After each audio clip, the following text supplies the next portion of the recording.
X-Ray Papa, Whiskey Oscar Dash, Juliet Echo Papa Sierra. Colonel John Paul Stapp, the fastest man on Earth. Remote viewer is to focus on Colonel Stapp during his rocket sled tests.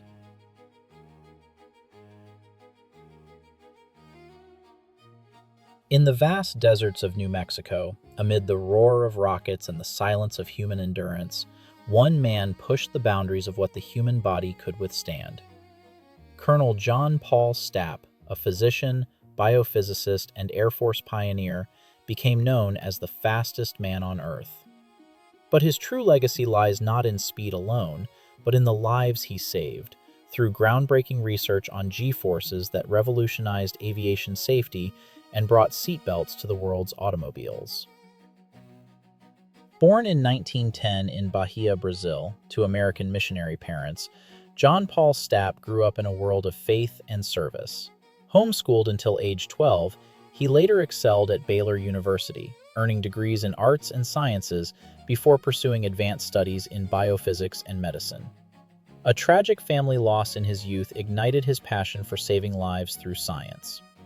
By 1944, as World War II raged, Stapp joined the U.S. Army Air Forces as a flight surgeon, setting the stage for his pioneering work in aeromedicine. In the post-war era, as jets broke the sound barrier, exemplified by Stapp's contemporary Chuck Yeager, the dangers of acceleration and deceleration became critical. Pilots faced deadly G-forces during crashes or ejections.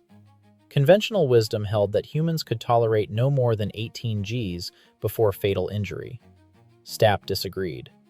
Assigned to the Aeromedical Laboratory, he began experiments with rocket sleds, vehicles propelled by rockets along rails, simulating extreme forces.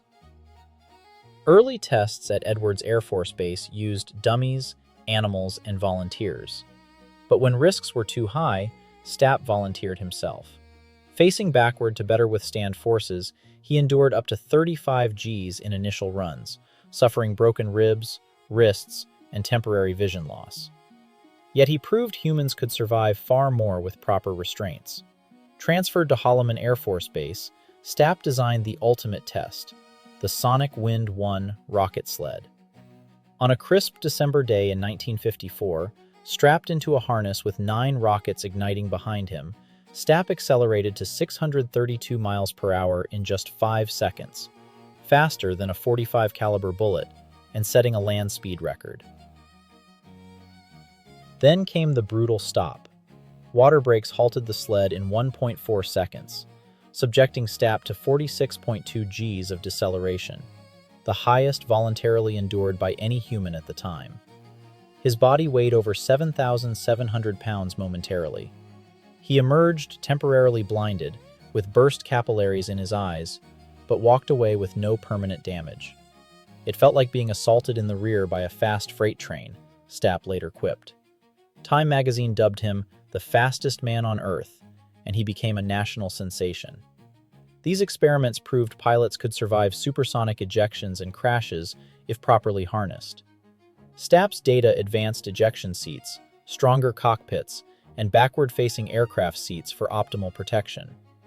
Stapp's research revealed a shocking truth. More Air Force pilots died in car crashes than in aircraft accidents. Applying his G-force findings to roads, he pioneered crash tests with dummies and human volunteers, demonstrating that unrestrained bodies in 50-mile-per-hour impacts faced lethal forces, but harnesses could save lives. His efforts culminated in 1966, when President Lyndon B. Johnson signed legislation mandating seatbelts in all new cars, with Stapp at his side. This law, built on Stapp's science, has saved millions of lives worldwide. He didn't seek fame or thrills, he sought answers, to protect those who flew fast and drove far. In an age of speed, he reminded us, human life is fragile, but ingenuity can make it safer. Stapp retired as a colonel in 1970, continuing his safety advocacy until his death in 1999. Awarded the National Medal of Technology and inducted into halls of fame, his work touched aviation, space travel, and everyday driving. Here is what the remote viewers brought back.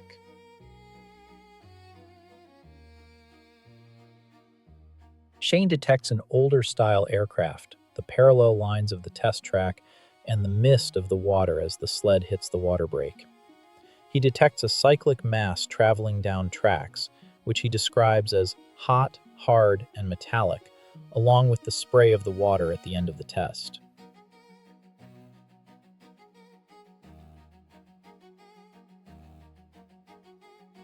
He sees a man in a mask and helmet and a soldier with a clipboard. The test had dozens of support personnel who assisted Colonel Stapp with the logistical aspects of the tests.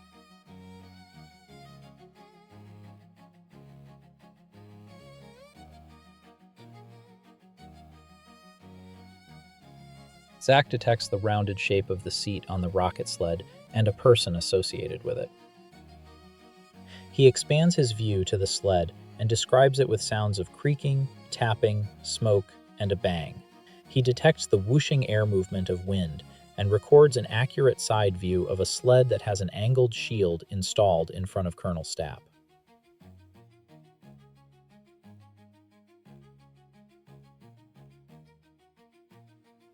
Zach also creates an image of the New Mexico test track area. There, he describes it as having vast, open blue sky. He sees two sides of an area. Grass and a landmark features in the midpoint of the area. One end has a crash component that is congruent with the rocket sled accelerating from one side of the track and coming to an abrupt stop like a controlled crash.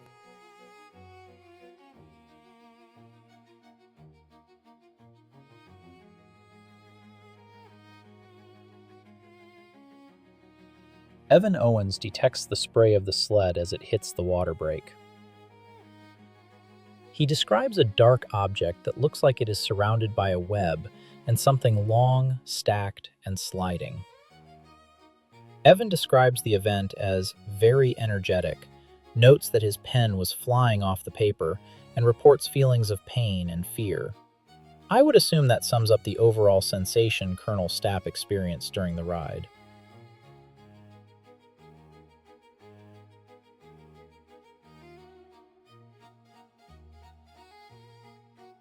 He also picks up on the rockets attached to the sled and describes something like metal scaffolding immersed in a substance. The base structure of the sled does resemble scaffolding.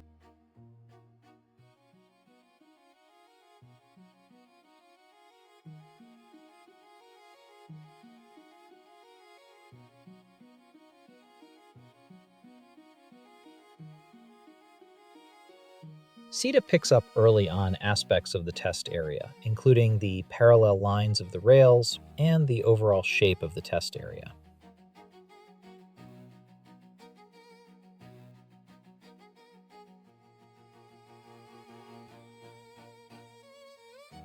She then depicts a train and conveyors moving down a defined linear path, just like the path of the rocket sled. She picks up the sound of waves, metallic sounds, booms, and shouting, smells of fire and burning, acrid smells, and detects fear.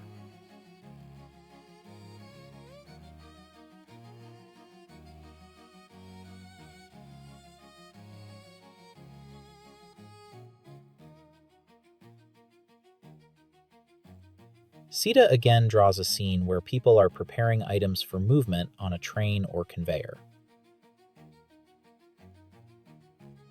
Sounds come through again as whooshing air, zoom, and boom, along with roaring waves and pounding surf. She also describes a wall of fire.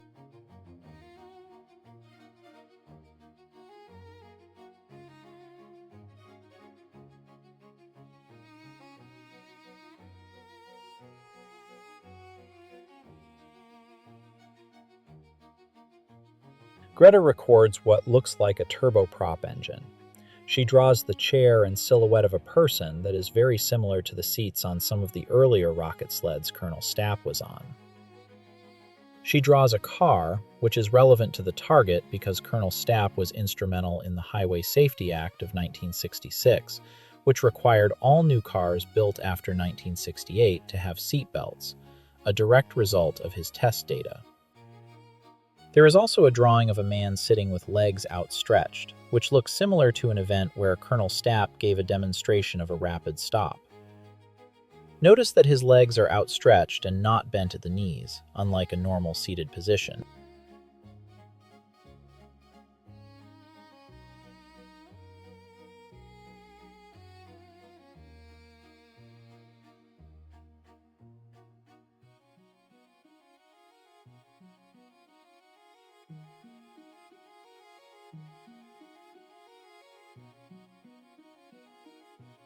Jeremy picks up on the rapid stop of the rocket sled and the water elements, which he detects as a crash. He also detects the splash of the water. Jeremy sees an aircraft-like object that is relevant to the target and records an object that looks very similar to the sonic wind rocket sled.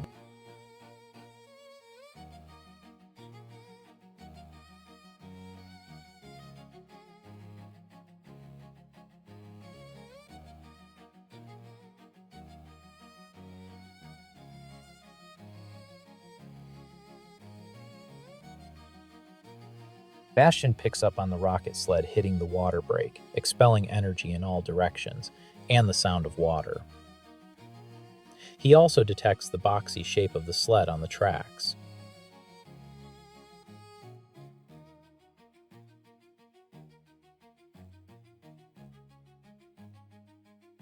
He picks up the speed of the rocket sled and makes the connection to the similarity with a fighter jet, very fast linear movement, and draws something that looks very similar to the sonic wind rocket sled.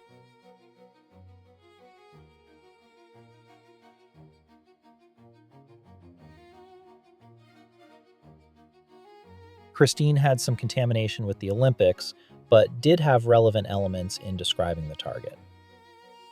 She draws a ski jump that features a red skier, which could be a morphed image of the sonic wind sled, as well as an archer, where the path of an arrow could metaphorically represent the rapid linear acceleration and sudden stop. There is a plethora of relevant sensory information recorded in Christine's S6, such as land, air, and water gestalts. Sounds include whooshing winds, propellers, engines, motors, rumbling, snapping, popping, bumping, metal-on-metal contact, thunderous noise, rocket propulsion, hypersonic elements, crashing, loud bangs, and more. In her S2, she detects a roller coaster. Again, a perfect metaphor for the rocket sled. She also detects a rocket and the high-speed dynamics of the tests. She records an amazingly accurate visual of the rocket sled.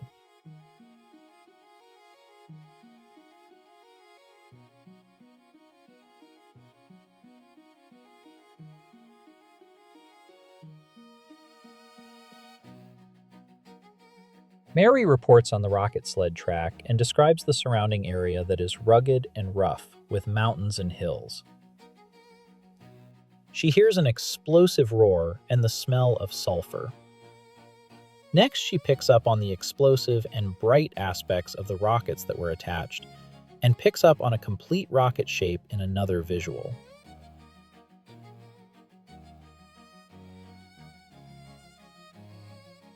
Mary then brings all the aspects of a rocket sled test into one visual, showing the sled shape moving down the track with a large energetic event at the end. She describes the area as mechanical and engineered with rough, rugged terrain. The dock that Mary draws is gestaltically very similar to the concept of the track structure as well.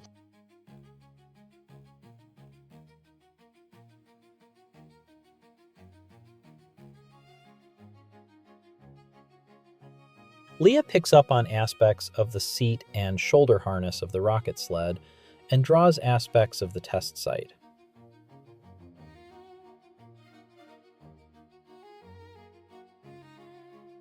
She then describes chaotic motion similar to ocean waves, something hard moving, and echoing sounds that are repeating.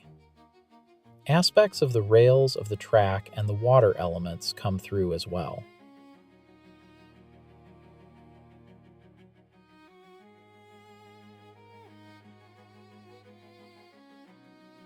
She also detects a person in a structure that she associates with a person in a carriage and draws boxy and angular structures that are very similar to the various versions of the rocket sleds Colonel Stapp used during his tests.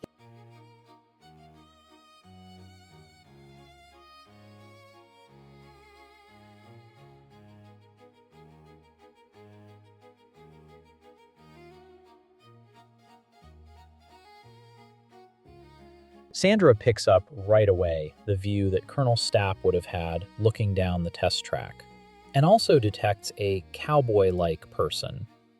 Colonel Stapp could be said to have been a cowboy, riding not a horse, but a rocket down the range. There are also numerous photographs of auxiliary personnel wearing cowboy hats and brimmed hats around the test site. The linear movement of the sled down the track comes through next in Sandra's session, with sensations of ears popping and shards of light accompanied by sound. There is also an image of a man in something cloak-like, with crossed features over his chest, which looks very similar to Colonel Stapp strapped into his seat.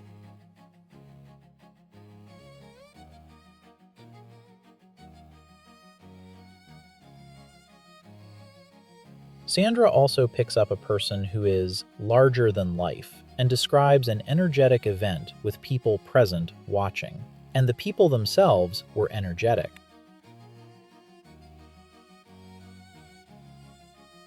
Sandra also picks up that a person is wearing different clothes than what we would wear. Colonel Stapp can be seen wearing different clothing from one test to the next that range from Nomex flight suits to not much more than his underwear during the tests. There is a note that this could possibly be a wizard. Interestingly, the first rocket sled that Colonel Stapp rode on was called the Gee Whiz. Thank you to all the viewers who submitted sessions. This was another amazing example of the work that you do.